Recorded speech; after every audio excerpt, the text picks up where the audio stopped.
Welcome to the Sales Leader Roundtable, a show where we explore, share, and learn about trends in leadership and sales acumen. A place that provides our audience valuable insights, advice, and best practices from trusted members of the sales leadership community.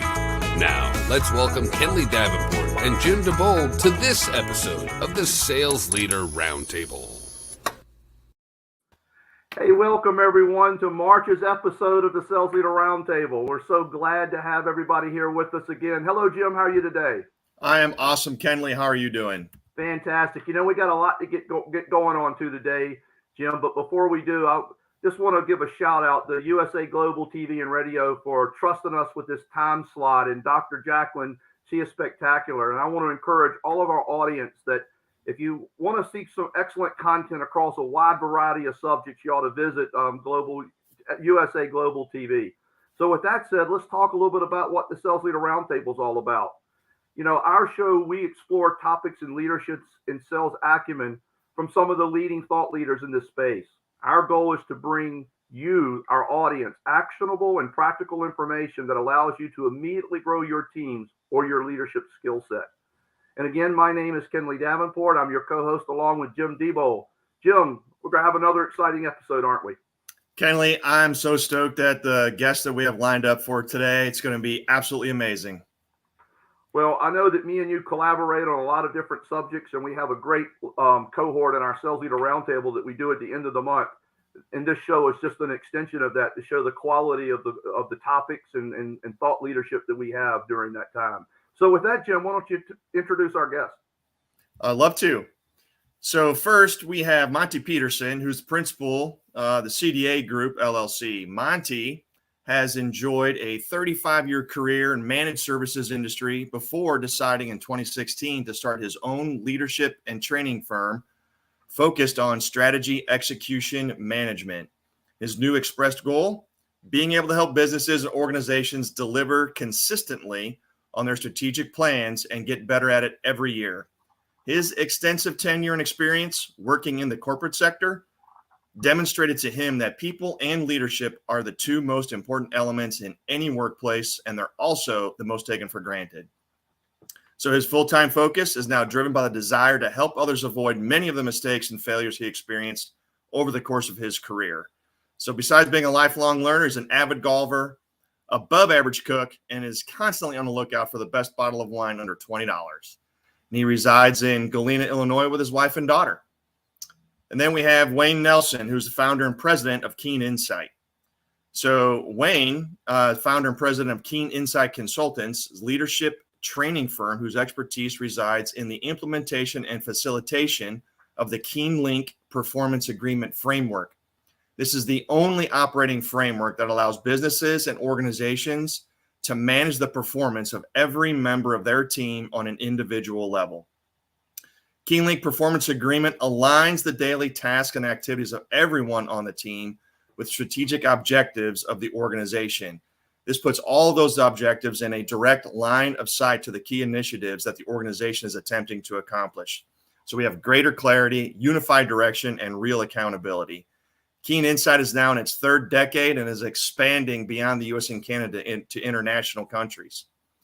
So Wayne believes the inability of leadership teams to execute their strategic objectives is the single biggest issue in business today and has made it his lifelong mission to change that. So beyond helping clients to manage execution, Wayne enjoys martial arts, racing motorcycles, and recently learned how to fly and earned his pilot's license. He lives and works out of Bloomington, Indiana. So let's welcome Wayne and Monte. Hey guys, great to be with you. Glad to have you. Great to be with you, KENDLEY.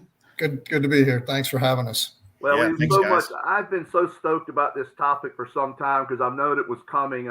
What causes sales to happen and the strategy execution behind it. So let's take our remaining time and jump right in. Jim, why don't you get us started with the first question of these two great guests? Yeah, I'd love to, KENDLEY. Thanks. Wayne, we're going to start with you. I've got a double-pronged question for you. So you've described managing execution as one of the biggest problems in business today. So first, what led you to that conclusion? And then why is execution so important in solving organizational changes? Yeah. Oh, execution. Everything comes down to execution. And where I really got to this, we spent years doing strategy work and leadership development. And in 1999, I was getting frustrated with. We'd go back and check with clients after having worked with them for sometimes weeks, sometimes months, developing these great strategies, and everything is still sitting on the shelf. And it grew out of this frustration with spending so much time and energy with leadership teams working on strategies that they're fired up and excited about, but nothing happens. Nothing got implemented. And as we started digging into it, execution it's not intuitive. It's not straightforward. And in fact, a lot of what we do in strategy, quite frankly, goes against really good execution. So the problem in strategy, in bringing the strategy and the initiatives and what has to change all the way down to frontline workers, because that's where the change has to happen. That gap is what caused us to actually start really focusing on our concept of a performance agreement and the way that we do the progress meetings, et cetera. And as we were developing that, then, Basti and Sharam wrote their book in 2003, I think it was, and called it Execution. All of a sudden it's like, okay, well, that's what we're really dealing with. I still think execution is the biggest problem in business today. We do not lack for plans and ideas. It's like any manager, any executive has a good idea of what they're trying to accomplish. It's getting the changes and managing the changes and bringing all that down to frontline workers, so you're getting everything to turn around within an organization and accomplish what you're actually trying to do. The ability to manage the achievement of goals and tasks while delivering all the day-to-day work as you're going through. So I still think it's the biggest problem in business, even today, even though we've focused on it more lately. Wayne, I love that. That really resonates, because while you were describing that, I envisioned all of the annual plans that got created in December and didn't get seen again until November of the next year. Right. So execution, no question, hugely important. Monte, anything that you would like to share there? Yeah, I would just say that we've all experienced it. We've all witnessed it, right? Where we build this grand strategy, but there's nothing out there that can effectively translate it throughout the organization. And so you're immediately disconnecting most of the people in your organization from what you're trying to accomplish. And you're trying to, you're totally at the mercy of your direct reports, say, the level 1 or 2 levels below the senior leadership level, in terms of their ability to manage people. And that's why these things don't get accomplished, because, they're basically, being done on a hope and a prayer. Right. Love it. Yeah, I noticed one of the comments you both made about the gap. I called it, in my mind, what resonated in my mind was the alignment gap, from where the senior leadership says, this is where I'm trying to accomplish. These are the key tenets of what we're doing. And by the time you move 4 or 5 layers down into organization, that communication's changed, been watered down. And frankly, I oftentimes find not even articulated very effectively. So there's no clarity down in the organization about how I, as a worker, or I, as a mid-management person, my daily and monthly actions are actually affecting this bigger strategy. I think there's this big gap. What do you guys think? Even the structure of it, Kenley, when you think about how we normally roll out strategy. So we get the leadership team together. We do this great thing where we've got a whole leadership team together. We go through all the normal exercises, right? And everybody's fired up and excited about it. Then we do this big rollout. And I always kind of envision Steve Jobs up there on stage, right? With all the video and everything going behind him, and all the production and everything. And you've got all the employees sitting there listening, and they're all legitimately interested. And they get to the end of the presentation, they all stand up, they clap their hands and say, that's wonderful. Let us know when you get there. And they'll go back to work doing exactly the same thing that they've been doing. And so somewhere along the line, the strategy folks started to say, okay, well, we need to bring this down to individual people. But their solution was to start creating WBS structure, work breakdown structures. So now let's take longer in the strategy process. Let's outline every single little task that needs to be done, and let's assign that to people. And now we take it out and we dictate to people, and you hand them a list. Here's your goals for this year. And they wonder why people are failing at that. There's no collaborative agreement there. So one of the things that we figured out is you have to get people actually involved. So once you've got that strategy process, you've gone through that, and we know what we're trying to accomplish, let's take the initiatives from that, bring the initiatives down to department levels, so we don't run into this case where we're trying to improve EBITDA or EVA or something like that. And my customer service person who doesn't have a clue what that means, I'm trying to hand them goals about that. Let's bring it down to the department level, have the people involved in creating departmental initiatives that support that. And then instead of just dictating the goals and handing the goals, if I work for Jim and I need to sit down and have a collaborative conversation and talk about, Jim, what are you really counting on me for this year? What is it that, not just the goals, but what is it that you count on me for day in and day out? There's a concept we had to create called primary job responsibilities that doesn't exist. And it's part of this performance agreement framework that we created, which is simple and elegant, but drives so much. So we identify these primary job responsibilities, what Jim's counting on me for, and then we're identifying the goals. And he and I together are collaboratively saying, here's the goals, but I'm writing them, I'm creating them, not him coming to me and dictating them to me in this list and this format. So what I write is what I understand from the two of us. We do it collaboratively. And now, Jim, what you're managing going forward is what I promised you I was going to accomplish, not what you came in and dictated to me that I would get done, that sometimes I passively aggressively prove to you, no, we can't get those things done, right? So it's the idea of that performance agreement really is important. And that drives so much, you guys. I mean, we can start touching culture and performance culture and some of the mistakes that I think companies are making as they're focused on that as well. But it touches so many. It touches strategy, it touches leadership, and it touches execution. Oh, it's powerful.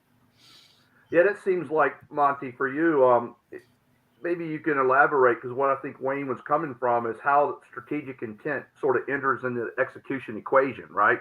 How does that whole process sort of get started that so many businesses are struggling with? Yeah. It's almost as if over time, senior leadership teams,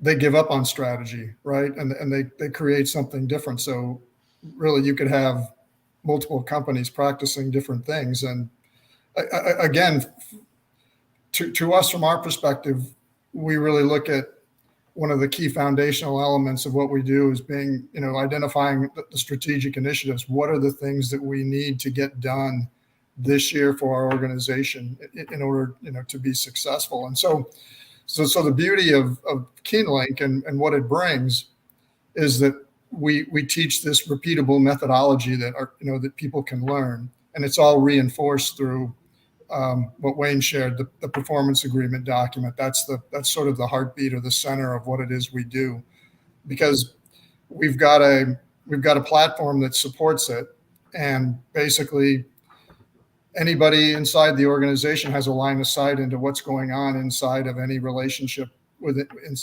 the organization, and to be able to have that information and data in almost real time is pretty valuable. It's just something that can't be replicated by manual notes and discussion.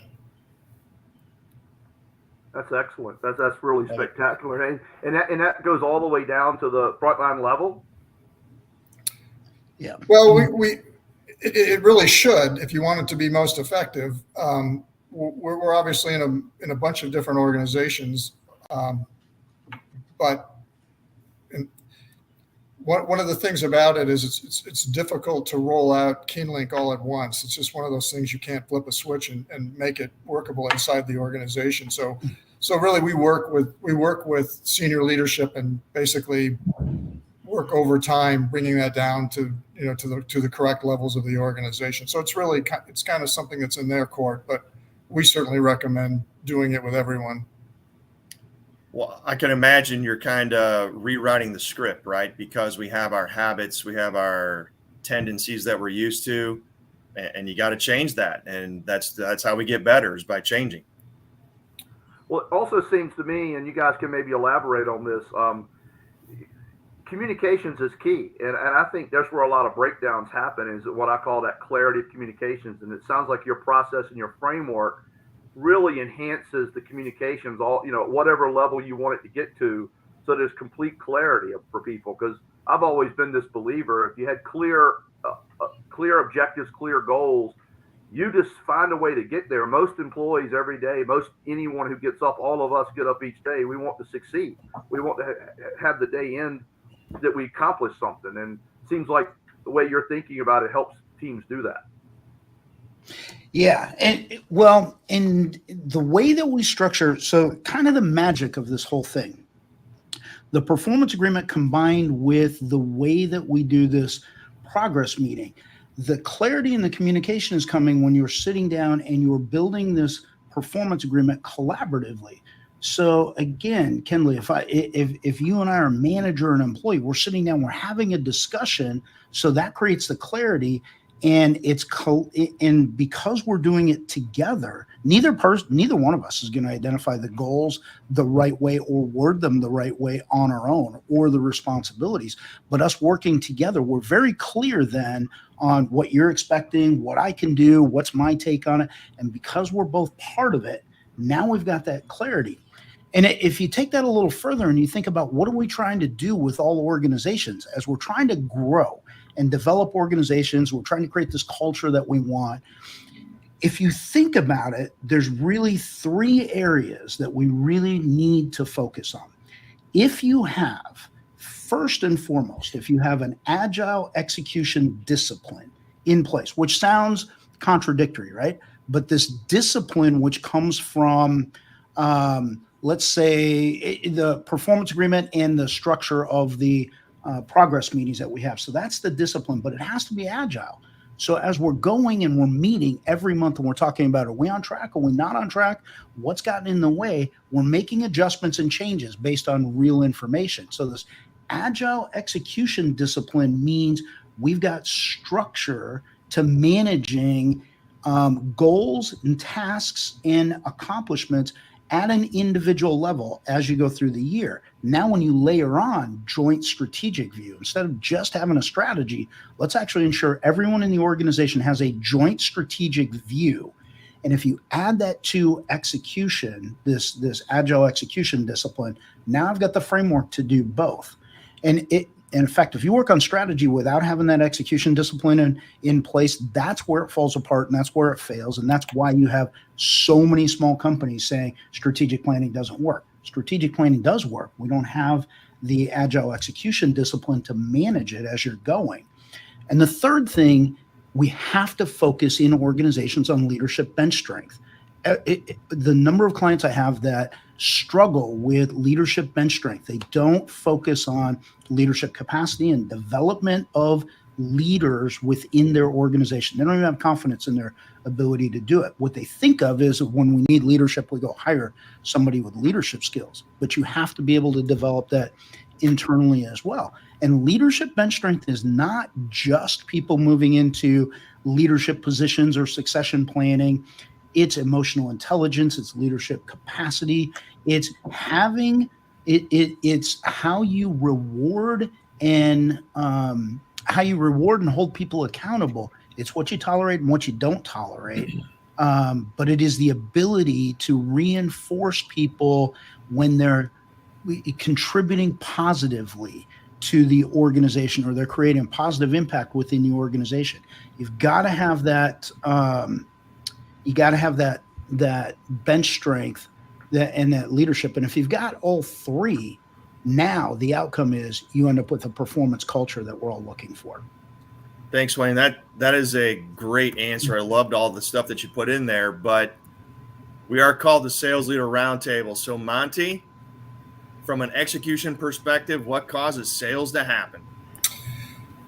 Well, it's an interesting question, and one that that I want to just lead into Wayne with, because he's probably worked with more sales organizations on execution than I have. But the reality is that sales organizations in general execute better than most organizations do, and I think that's just inherent, because salespeople always have goals, right? You always have, a number that you have to go out and you have to achieve every year. And the probably the interesting thing about how we look at execution from a sales perspective, and Wayne, you can either confirm or deny this, but we really look at organizations and say, you have to have a baseline. You have a primary job responsibility of hitting a financial number, and then your stretch goal should be over and above that. So we don't look at it like a lot of organizations do from a sales perspective, but there are obviously ways that we back into sales, and KeenLink is very well suited for doing that. And I'm going to let Wayne take it from there.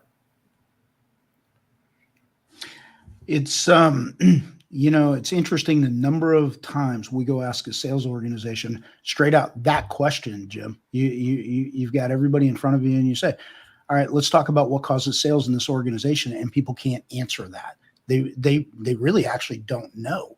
And when we're managing sales, too often we manage just off of sales quotas and numbers, and that's an outcome. We really have to identify what are the actions and activities that do cause sales.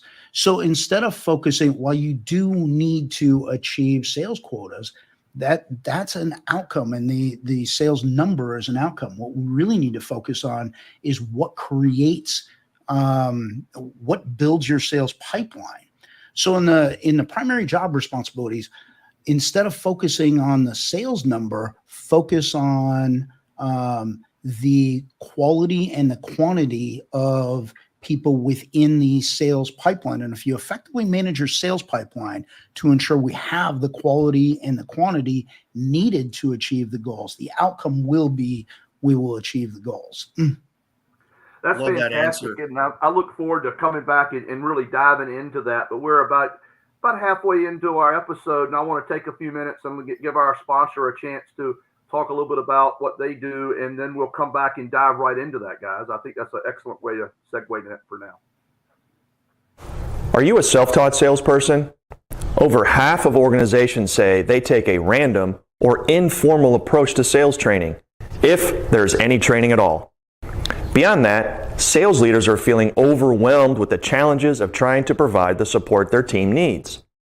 What if there was a plan in place that provided the necessary tools to train and coach your sales organization and gave you strategic and predictable growth for the company? When you and I partner together, we focus on those challenges. We will learn and improve communication skills. And when it comes to communication, I'm going to share a secret that will set your team above your competitors. Together, we will develop and execute a repeatable, scalable sales process. Your team of sales professionals will move the needle on tasks more efficiently and more frequently, and that leads to greater sales and bigger profits. I also have a plan for the sales leader. If you were a top performer and decided to take that leap into management, you may have been shocked to find the needs are different on that side of the team.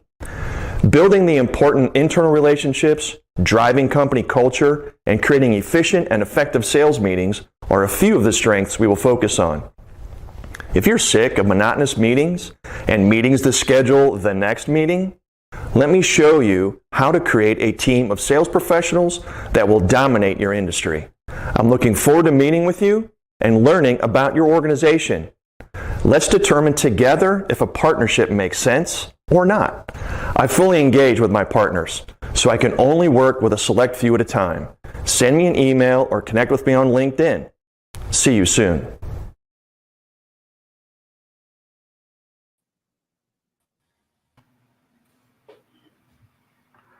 Thanks, Jim, for being our show sponsor this month. Appreciate that a whole lot. But It's my pleasure. let's jump right back into our discussion. Wayne or Monte, either one of you, I want to jump into what you find sales teams doing well when it comes to execution perspective. What are they actually out there doing when you're seeing them? What are they doing well? And then also, what are they not doing so well? You get a chance to see lots of companies and help them think about this topic. So I want to get your perspective on it that our audience maybe can learn from. I think what they do well is they're identifying quotas, they're identifying prospects, they're following up, all of that kind of stuff. The normal sales stuff. You've got. I don't think that salespeople do a great job on things like documentation and CRM. So you got the basic stuff, right? That we all know about. I think one of the things and Jim, I know you run into this over and over. It's like you've got a salesperson who's doing really, really well, especially when they're new within a company, because they're following exactly what the company says. Yep. And then a few months later, their sales are slipping. And what they've done is they didn't document. They didn't record what they're saying, and their sales presentation has changed. And we all know you can change 2 or 3 words in a sales presentation. All of a sudden it's not effective and it's not working anymore. So I think it is this, it's this focus. It's staying on message and really guiding the prospect all the way through what they need to do. From an execution standpoint, from where we're looking, it's the quality of the goals and the responsibilities that are showing up in the performance agreements. I think too many salespeople, I think their goals are focused in the wrong direction. I think their goals are focused on outcomes rather than activities that actually lead to those outcomes. Love that answer. And that's exciting too, because you're right. I grew up in sales, and my goal every year was to grow. And like Kendley asserted earlier, we just kind of figure it out. You just kind of go about it and do it. Having an accountability tool like you guys are describing would have been amazing. The other side of that, though, or I guess I should ask this way: the thing they're not doing well, just to be clear, was that the not structuring their goals very well? Yeah, I think so. Okay. And they're not clear on them, and we still see things like my goal is to do 5 presentations a month, or my goal is to meet 4 new people per week. Right. Well, how do you measure that goal?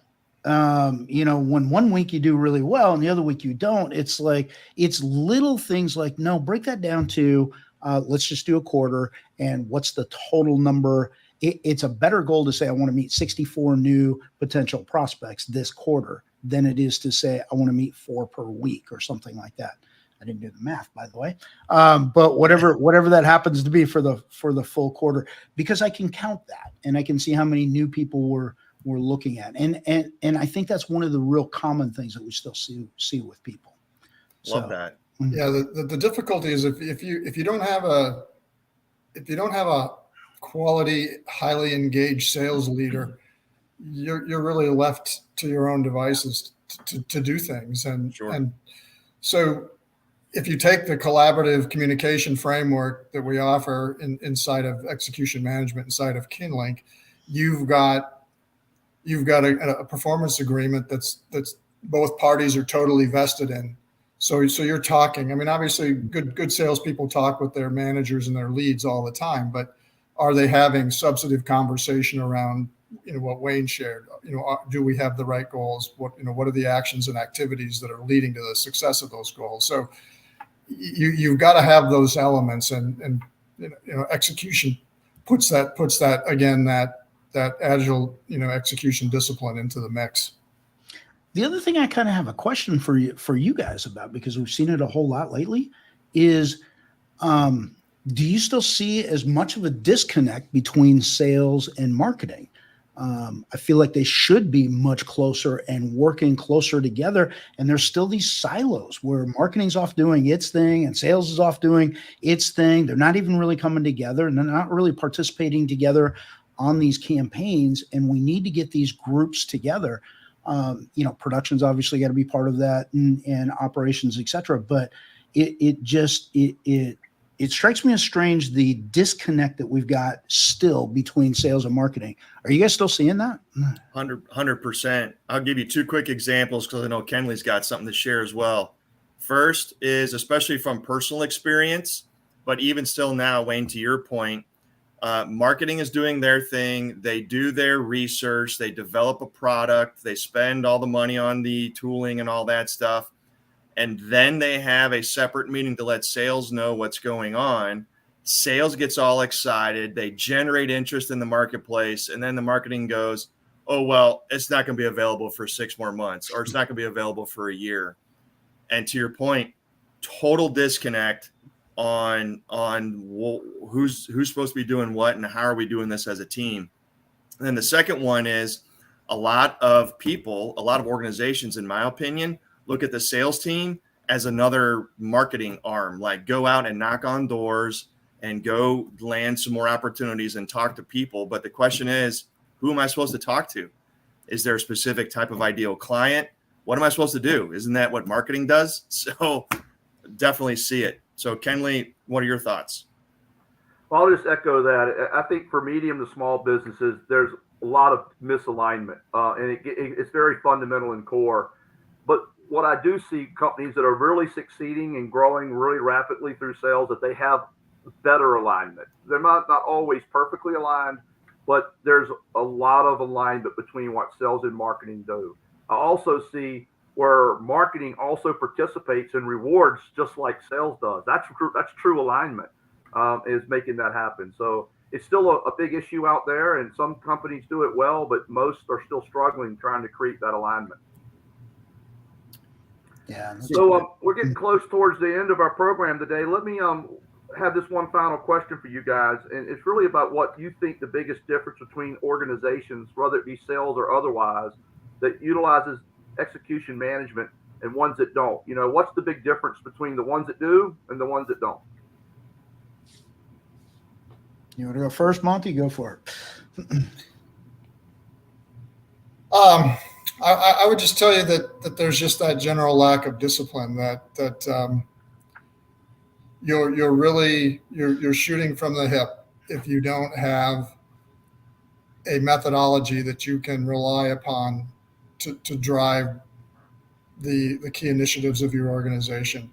You've got disparate people working on disparate goals, and a lot of times those things they're just not aligned. I mean, you talked about alignment between sales and marketing. Well, you need a cohesive integration of everybody on your team, and you really need to synchronize those efforts if you're going to be successful at achieving your strategy and getting better at it every year. I think what's interesting is I don't think organizations, more now, but I don't think organizations point to execution as their issue and their problem. I think they identify a bunch of other things. So what we'll hear is, oh, we lack alignment, we lack communication, we lack accountability, all kinds of other things. It might be communication, it might be leadership. They'll point to all of these things that, if you think about it, really are symptoms of lack of execution.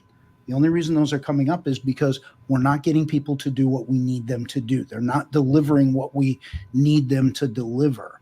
So I think the difference between organizations that are executing or not executing, if we take sales specifically, I think you have a much higher percentage of people who have execution as a discipline and a structure within their organization. They actually hit sales forecasts. They're accurate in their sales forecasts. It's not just pulling things out of the air, and it's not this top-down drive to goals. So I think there's more motivation. I think you can feel the energy difference in an organization that's really driving and focused on execution versus one that's not, because that's more numbers driven. What have you done for me lately type of an organization. That's the way. I think those are it's the energy level is probably one of the main things.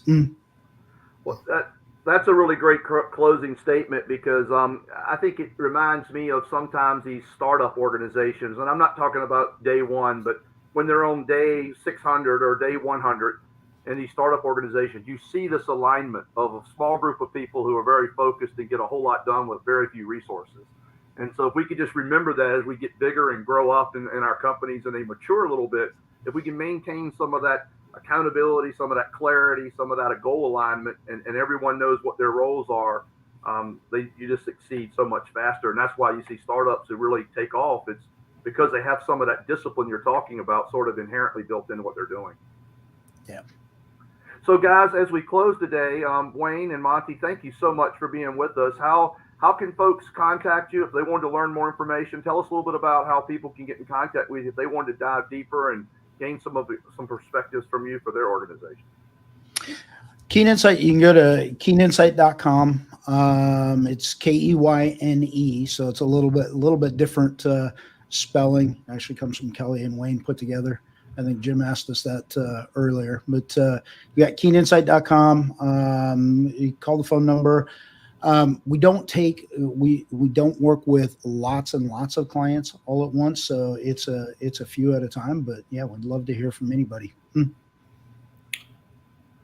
Yeah, I would also add, both of us are pretty active on LinkedIn, so you can find us, Wayne Nelson and Monte Pederson, and then also I have a separate website for my organization, and that's www.clarifydeployachieve.com. Well, thank you both for joining us here on our March episode of the Sales Leader Roundtable. I think you've helped us think about execution in a whole different way. I think we take it for granted most of the time in the marketplace, and you've shown us that there's a science behind it and a process that if you employ, properly and adequately, you can really achieve great results. Jim, any closing thoughts? I was just thinking of that when you were saying that, Kenley. That's getting everybody rowing in the right direction, having the accountability that's necessary. Because Wayne, I think it was you earlier, kind of a chord was struck as the stereotypical sales guy where who wants to fill out CRMs and whatnot? I just want to go sell things, right? And that's a challenge when we're trying to track stuff. So really appreciate what you guys are doing and how and the value that you bring to your clients. I think it's awesome. Excellent. Well, for our audience out there, again, thank you, Wayne and Monte, for being with us today in our March episode. Next month, we'll be meeting on April the 3rd at the same appointed time. It's at 4 p.m. Eastern time. And we're going to have a really spectacular topic next month. It's going to be a gentleman named Michael Hoffman is going to be joining us, and he's going to be talking about how orchestra and how music plays into sales and learning and orchestrating team success. So it's going to be a really, really exciting topic, and we'll have that all posted on LinkedIn and all of our Facebook pages, etc., in the coming weeks. Jim, really, it's been fantastic with you again. Guys, thank you very much, and we'll get ready and sign off until next month. And for our audience, thanks for seeing us and being with us today, as well as you can find us on USA Global TV and Radio for a podcast or a video cast. Thanks for being with us today. Thanks, guys. Thanks for having us, guys. You're welcome. Absolutely. Thank you for joining us today. You are now eligible to attend the peer-to-peer professional development network of the Sales Leader Roundtable. It is held on the fourth Wednesday of each month at 12 o'clock noon Eastern Standard Time. For an invitation, email us at info@salesleaderroundtable.com or visit us at www.salesleaderroundtable.com. Our next show is scheduled for the first Monday of each month. We hope you will join us again.